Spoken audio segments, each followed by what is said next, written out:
जय श्री राधे। आज हम बात करेंगे राधा वल्लभ संप्रदाय के महान आचार्य श्रीहित हरिवंश महाप्रभु के तीसरे पुत्र श्रीहित गोपीनाथ महाप्रभु के दिव्य योगदान और उनकी विशेषताओं की। तो आइए जानते हैं। श्रीहित गोपीनाथ महाप्रभु का जन्म विक्रम संवत 1567 और ईस्वी 1511 में हुआ। इस समय अश्विन कृष्ण पक्ष की 12वीं तिथि थी। बचपन से ही उनका मन राधा कृष्ण की भक्ति में लगा रहता था। उन्होंने अपने पिता से भक्ति, रसिक साधना और राधा नाम की महिमा सीखी। बड़े होकर उन्होंने राधा वल्लभ संप्रदाय की रसिक परंपरा को आगे बढ़ाया। वे भक्तों को सिखाते थे कि कृष्ण बिना राधा के अधूरे हैं, इसलिए राधा नाम का जाप ही सर्वोच्च साधना है। उन्होंने वृंदावन, द्वारिका, जगन्नाथपुरी आदि तीर्थों की यात्रा की और भक्तों को भक्ति का अमृत पिलाया। उन्होंने राधा नाम व राधा वल्लभ संप्रदाय के रसिक संप्रदाय का प्रचार और राधा नाम ही जीवन का परम धन है, यह लोगों को सिखलाया।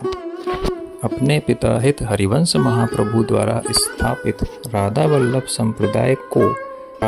संप्रदाय की परंपरा को उन्होंने और सशक्त बनाया। देश देशांतर में जाकर लोगों को राधा नाम और रसिक भक्ति का संदेश दिया। कई शिष्यों को दीक्षा दी और उन्हें भक्ति मार्ग पर चलाया, जिससे संप्रदाय का और भी विस्तार हुआ। राधा कृष्ण भक्ति को लोक जीवन से जोड़ना और उन्होंने साधारण लोगों तक भक्ति रस को पहुंचाना, इन सारे कार्यों में विशेष योगदान दिया। वृंदावन, द्वारिका और जगन्नाथपुरी जैसे स्थानों पर जाके भक्ति का प्रचार किया। वृंदावन में राधा वल्लभ संप्रदाय की परंपरा से जुड़े कई मंदिरों व आश्रमों का निर्माण संवर्धन में उनका योगदान रहा है।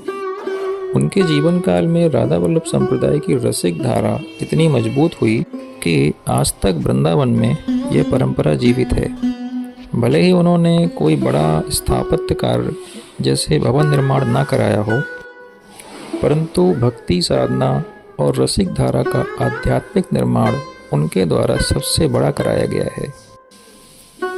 इनके परलोक गमन की कोई सटीक तारीख उपलब्ध नहीं है, पर यह सुनिश्चित रूप से कहा जा सकता है कि यह जगन्नाथपुरी में एक दिव्य विलीन रूप था।